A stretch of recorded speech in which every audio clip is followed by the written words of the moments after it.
News. मेरा नाम है शिवम दत्त मेहता और आज हम बात करने वाले हैं एक पुराने मुद्दे की जो फिर से उठ खड़ा हुआ है, फिर सामने आ गया है। अब सामने क्या आया है मुद्दा, मैं आपको ये बता दूं। बात आज हम करने वाले हैं डीमोनेटाइजेशन यानी नोटबंदी की। अब आज ही ये मुद्दा क्यों उठाया जा रहा है, मैं आपको उसकी वजह बता दूं। दरअसल आज कोर्ट में 58 से लेकर 59 याचिकाओं पर एक सुप्रीम कोर्ट में सुनवाई जो है वो होनी है। फिलहाल उस सुनवाई कभी भी वो शुरू हो सकती है और मामला ये नोटबंदी का काफ़ी पुराना आप इसको कह सकते हैं। साल 2016 की अगर मैं बात करूं तो नवंबर के दौरान केंद्र सरकार ने अचानक से एक ऐलान कर दिया कि नोटबंदी जो है वो की जाएगी। और इसमें क्या हुआ था, इसमें हुआ ये था कि 500 व 1000 रुपये, क्योंकि उस दौरान जो सबसे बड़ा जो नोट था वो 1000 रुपये का नोट था। तो जो 500 रुपये का नोट था और 1000 रुपये का नोट था, उस करेंसी नोट को बिल्कुल रातों रात उसी दिन, आपको बताऊं उसी रात को उसको रद्द कर दिया गया। और इसी जो फैसला जो लिया गया था प्रधानमंत्री नरेंद्र मोदी द्वारा, भारत सरकार के द्वारा, इसी फैसले को चुनौती अब दी गई है। आप बताएं, आपको ये याचिकाएं कम से कम 58 से 59 याचिकाएं जो हैं वो दायर की गई हैं सुप्रीम कोर्ट में और 2016 का ये जो मामला है। और मेरे साथ इस वक्त हमारे संवाददाता लाइव जुड़ चुके हैं। तो आप इस वक्त मेरे साथ, जो ग्रोथ है देश की वो कम हो जाती है, लेकिन हम आज दुनिया में सबसे तेजी से बढ़ती हुई इकोनॉमी है ये, क्योंकि आप उस जो इनफॉर्मल जो सेक्टर है उसको आप एक फॉर्मल सेक्टर की तरफ लेकर आ रहे हैं। और जब फॉर्मल सेक्टर की तरफ आप लेकर आएंगे तभी आपका टैक्स कलेक्शन बढ़ेगा, टैक्स कलेक्शन बढ़ेगा तभी आपका रेवेन्यू बढ़ेगा, रेवेन्यू बढ़ेगा तभी आप खर्चा कर पाएंगे। तो जो आप ये देखिए कि इस समय हमारा चाहे डायरेक्ट टैक्स हो, जिसे हम इनकम टैक्स या कॉर्पोरेट टैक्स कहते हैं, वो 25 से 30% की ग्रोथ कर रहा है। जीएसटी हम हर साल हर महीने 1 लाख करीबन 1,45,000 हज़ार करोड़ के आसपास हम हर महीने कलेक्शन कर रहे हैं। तो ये तभी हो पाया जब हमने एक इनफॉर्मल सेक्टर को फॉर्मल सेक्टर की ओर लेकर आए।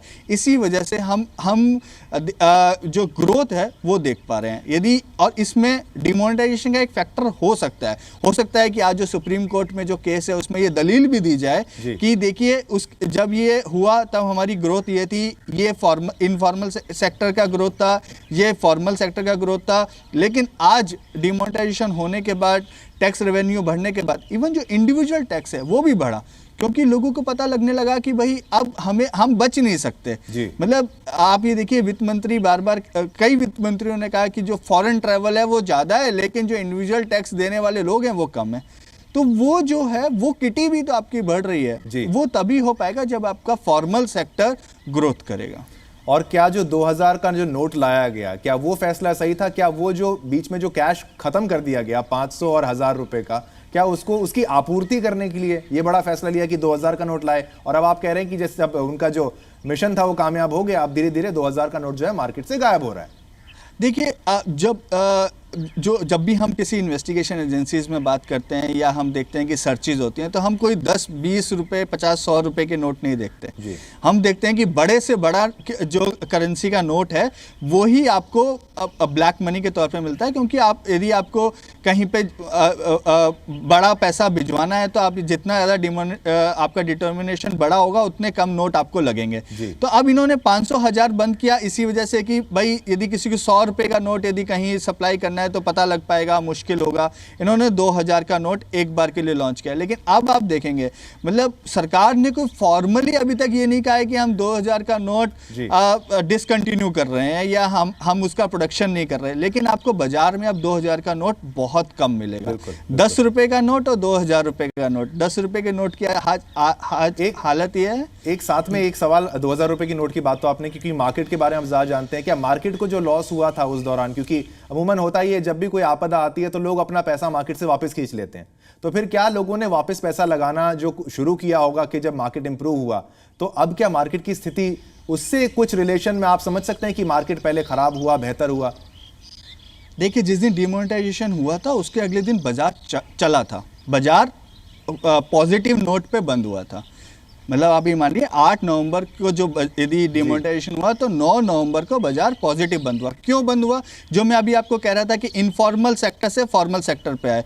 आप यदि आपके पास ब्लैक मनी है तो आप कहाँ रखते हैं? या तो आप कैश में रखेंगे जिसका कोई यूटिलाइजेशन नहीं है, ठीक है, या आप गोल्ड में रखेंगे या आप रियल एस्टेट में रखेंगे, ठीक है। तो गोल्ड आप देश के अंदर तो गोल्ड होता नहीं है, आपको इंपोर्ट करना पड़ता है गोल्ड, ठीक है, तो यदि यदि आप कोई चीज़ इंपोर्ट कर रहे हैं जो आपके यहाँ पे नहीं हो रही है, तो आपको पैसा बाहर भेजना है, मतलब आपको रुपी देने हैं और डॉलर खरीदने हैं। तो आप ये देखिए, आपकी उसका यूज़ कम हो जाएगा, तो आपकी रुपए में गिरावट और देखने को मिलेगी। तो आपका गोल्ड में इन्वेस्टमेंट कम हो गया। रियल एस्टेट के अंदर भी जो पहले हम देखते थे कि बेनामी रियल एसेट्स क्रिएट हो जाते थे, उस पर सरकार नियम लेकर आई 2016 के अंदर कि बेनामी यदि आपके पास होगा तो उस पर बहुत स्ट्रिक्ट एक्शन होंगे। तो आप ये देखिए कि जो आप कह रहे हैं कि बाजार पे इसका असर पड़ा, देखो बाजार दो चीज़ों पर चलता है। एक तो यदि आपकी पॉलिसीज़ जो हैं वो स्टेबल हैं या नहीं है, तो वो इस समय क्योंकि सरकार जो है वो स्टेबिलिटी से चल रही है, तो वहाँ पे एक पॉजिटिव नोट शुरू होता है। तो बाजार उस समय भी सही चल रहा था। आज ग्लोबल फैक्टर के बावजूद भी हमारे बाजार में बाकी इकोनॉमिक्स के मुकाबले सब बहुत कम गिरावट आई है। साथ ही साथ इसके साथ आप अगर समझें तो बेरोजगारी का बहुत बड़ा आरोप जो है ऑपोजिशन हमेशा लगाती आ रही, लोग भी कह रहे हैं कि नोटबंदी से बेरोजगारी हुई। क्या आप इसको सही मानते हैं? नहीं, हो सकता है कि मतलब क्योंकि देखो, आप इनफॉर्मल सेक्टर आपका बंद हो रहा है। छोटी छोटी जो एमएसएमई जो कंपनीज थी या एसएमई की जो कंपनीज थी, हो सकता है उनको कैश क्योंकि रोज चाहिए, तो वो उनको उस समय नहीं मिल पाया, तो वो उन्होंने थोड़े समय के लिए उनको एक बहुत टफ कंपटीशन या ये कहें कि बहुत तकलीफ झेलनी पड़ी। लेकिन उसके बाद देखिए ना, सरकार ने कोविड के अंदर ECLG की स्कीम दे दी, या मतलब आपने PLI की स्कीम हुई।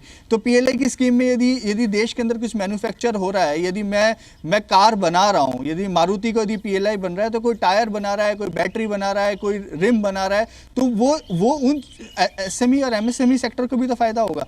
तो बेरोजगारी बिल्कुल उस समय के लिए बेरोजगारी पे असर आया होगा, बिल्कुल आया भी था, क्योंकि उस समय के SME MSME के लोग बोलते भी थे कि हमें कैश नहीं मिल पा रहा है, तो हम कैसे पेमेंट कर पाएंगे। लेकिन अब बेरोजगारी की स्थिति में सुधार हुआ है। स्किल्ड लेबर जो है वो आज भी मिल पाना काफ़ी मुश्किल है।